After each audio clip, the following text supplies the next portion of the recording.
for some of you, the afternoon. How hard do you have to concentrate to do your daily pattern? Probably not very much. You don't have to count the number of times you brush your molars before you switch and move on to your cuspids anymore, do you? Maybe some of you do that, I don't know. You're not aware probably of how long exactly it takes to wash your hair. And I doubt that you have to label your clothes to remind you how to put them on. Like, dang, how do I get my head through this shirt again today? You don't have to write TGIF on your shoes in order to put your feet in. Right? Toes go in first. Come on. You don't do that? Come on. Like, we get dressed, we get ready every day without using a whole lot of brain power because we just do it so often, it's almost like breathing. We just do it.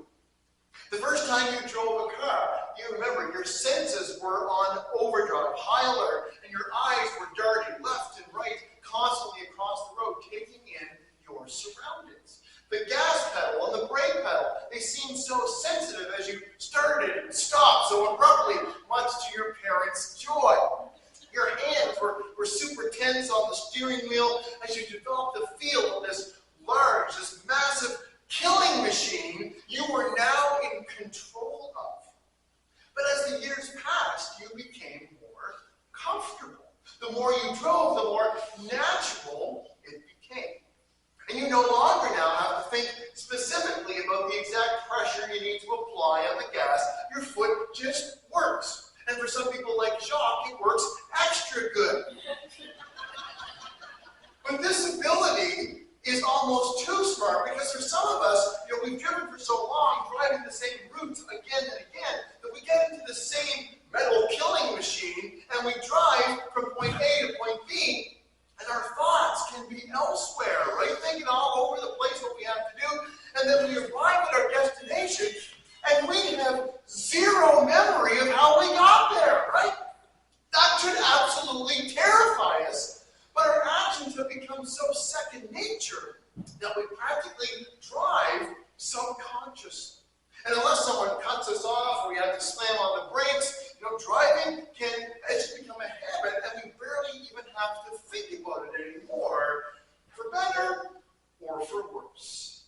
Now, this ability we have seems to overflow into our faith journey as well. Because in the same manner, the way we practice, the way we live out our faith in Jesus, it can become, if we are not careful, it can become second nature. And instead of a vibrant, fresh, daily renewal of choosing to follow Jesus today, and what all of that means, our faith can begin to kind of settle in and just rest in the comfort of the familiar. Here's how James puts it in James chapter 1, verse 26. The Apostle James, not this James, in case you're wondering.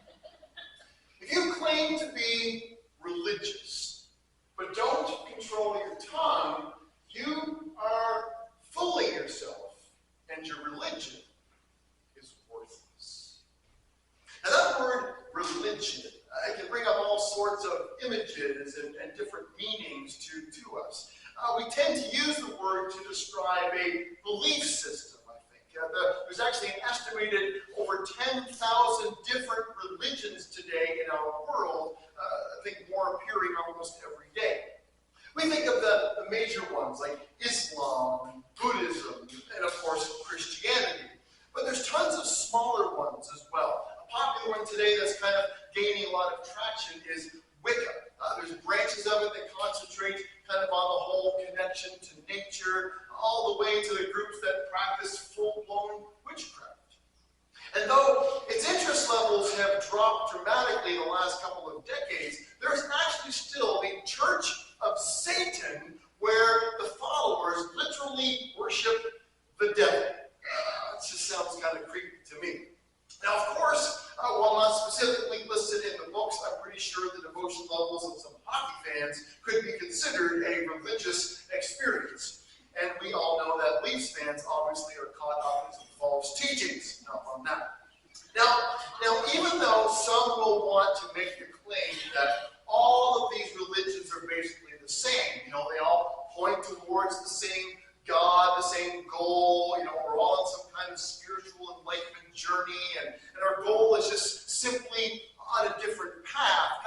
climbing a mountain, right? You got different routes going up through the rocks and the trails, but eventually we just end up at the top together, and that may all sound pretty good and nice and tidy and everything, but it's not true. Because most of these religions, they teach things that are absolutely light years in the difference. Some of them teach that it's our works that we have to do in order to attain and reach our own salvation. Others teach that our souls are reincarnated as another being again and again based on our previous life's actions. Certain animals are considered sacred where these religions are dominant because that goat might be your grandma, right? And that's why you'll never see a McDonald's in parts of India, and there's a whole other level to the meaning holy cow over there. But I'm not going to spend our time together comparing religions and all the issues that arise with that. It's good to study, you should do it, because we all come across people more and more with different backgrounds, and it's good to have a base level in order to talk to them about it all. But this is not the way James uses the word religion in the text here today. Because the definition of this word means simply to ceremoniously worship. It's not a bad word. It actually carries with it the concept of respecting and honoring God with our actions. But see, the danger that lies within being religious is like what we mentioned just a few minutes ago. It's one thing to honor God by participating in certain activities. That's actually the perfect way to honor God. Remember last week we talked about how we show God our love for Him actually by loving other people. But again, the problem arises when we instead turn our acts of worship into our religion. Here's what I mean by that. I grew up in a very traditional, very liturgical church background. Actually, a couple of weeks ago, David and Cody and I drove up to almost near Tignish, like the end of the earth, and just before you fall off, we got there. And in order to attend a funeral of a fella that we worked with who had passed away. Now, my memories of going to church as a kid, they were sparked as I sat through the service. Because the liturgy was exactly the same. We're talking like 40 plus years, okay? Exactly the same.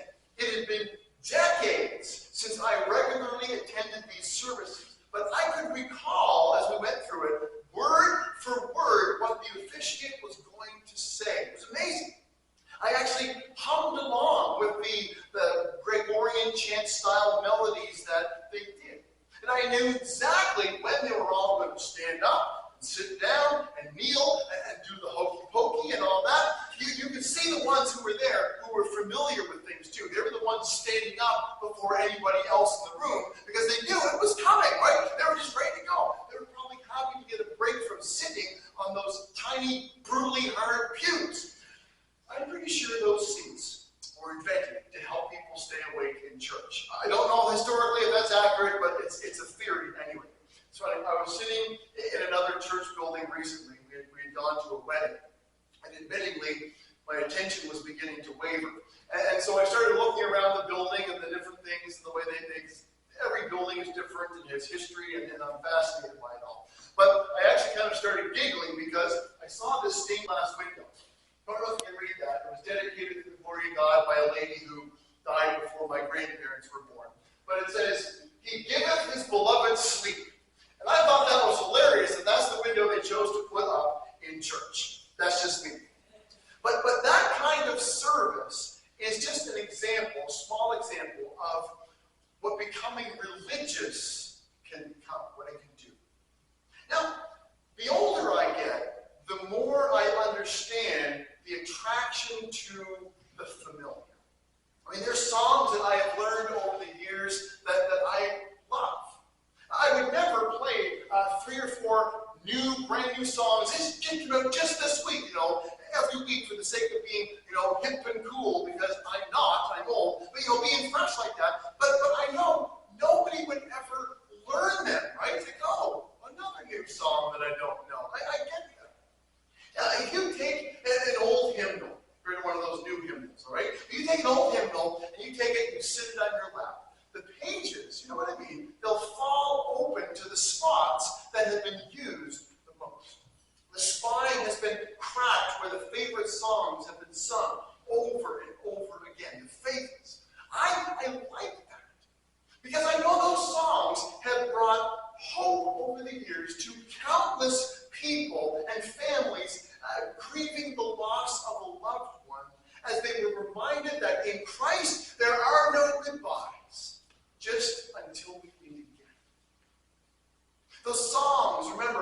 performed by kids at Christmas time, retelling that old story about how God so loved the world that he sent his only son to come down to redeem it.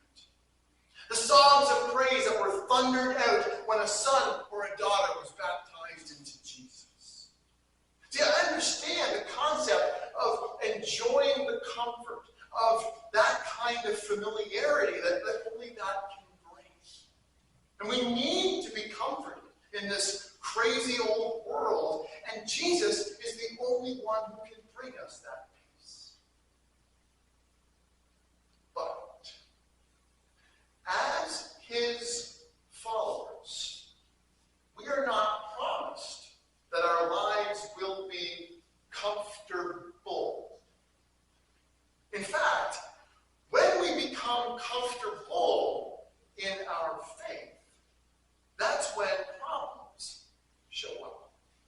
When our faith simply becomes a religion instead of finding hope and comfort in Jesus, we begin to place that hope in our acts of worship.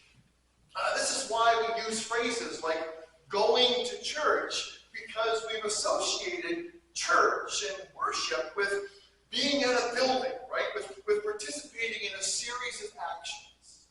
I mean, I know we're far from being a traditional church, and I love that about True North. If you want to dress up, fill your boots. If you want to wear shorts, fantastic. We even let Bruce wear his Boston Bruins hat, and we even still talk to him, right? But we all have this part of us that enjoys the familiar. And it can be a challenge to fight that.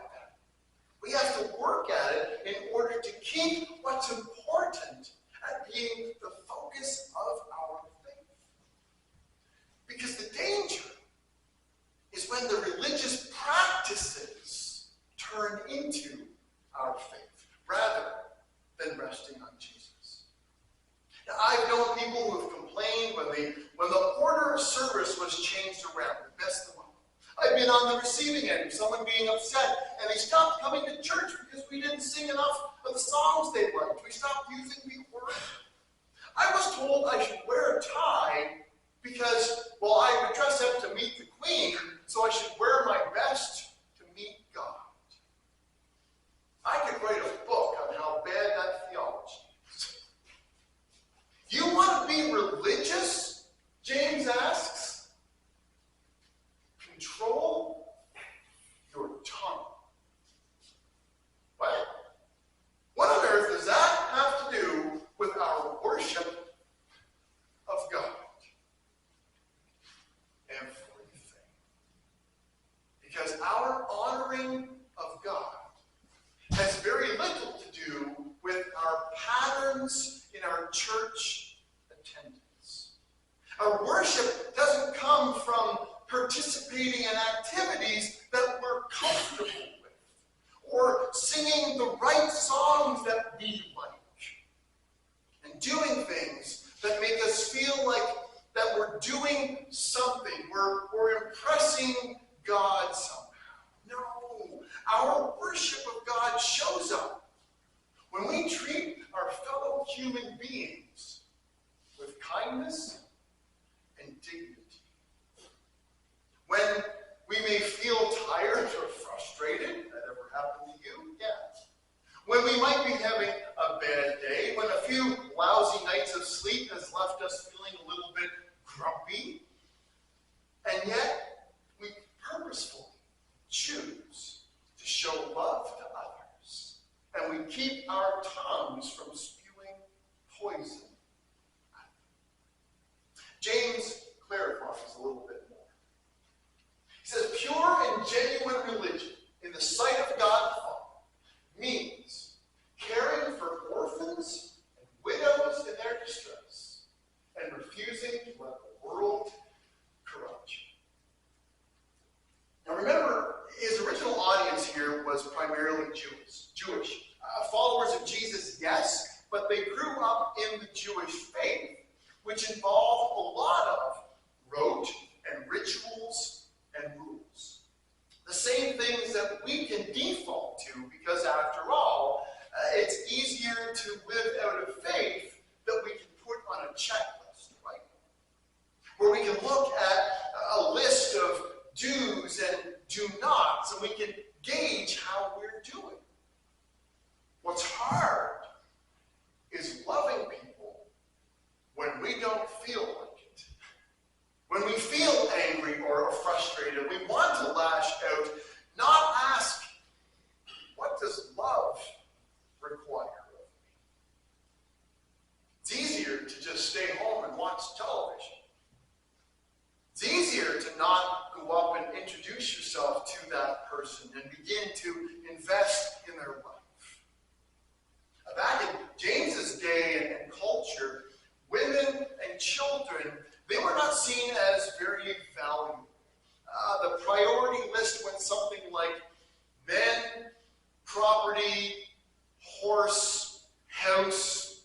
sometimes had to resort to a line of work that just was shameful in order to survive. And kids, especially girls, were often simply left on the side of the road if they were unwanted. We've already got too many kids, the husband would say. Just throw that one in the garbage. And so James's suggestion here of how to show this divine love he's speaking of was to look after these women and these children in their distress. And the early church was known for doing this wild and crazy thing, okay? They pooled their resources. People gave their hard-earned money. They would sell property they owned. They would donate those funds to helping these kinds of people, so that widows were fed and taken care of. Orphans were taken into Christians' homes. They were loved, they were treated like they were their own kids. And this kind of generosity, this kindness, it was unheard of, unthinkable at the time, especially towards children and women.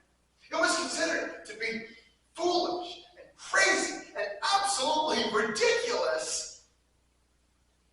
And yet, the early church grew and expanded like wildfire in the midst of persecution from the government, under the oppression of the Roman Empire, because people saw this crazy love and care the church was offering. They observed this religion being put into practice. Not by following a set of guidelines, not by attending services and going through the motions of liturgy and tradition because they felt like it was something they were supposed to do. No. They reached out and they cared for others. They put their faith into action by letting their hearts overflow with the love of Jesus they had received and now wanted to bless others with. Hopefully, point them towards the one who can give them true comfort and hope. My friends, let us continue to work towards being a church that puts our religion into practice and that we never just become religious. That's right. A simple word, God, but can be defined so badly and misunderstood in so many ways. I pray today that you would help us to become more religious, not in the practice of faith that makes us comfortable, but Father, in a faith that makes us uncomfortable, where we are challenged every day to renew that faith by remembering what Jesus has done for us. We are more and more willing to get out there, get out of our comfort zone, to reach out and love people and do things that are so wild and crazy that they stand out, not because we're awesome, but because Jesus is. He came to this earth, died for everyone, and help us to have the love and the care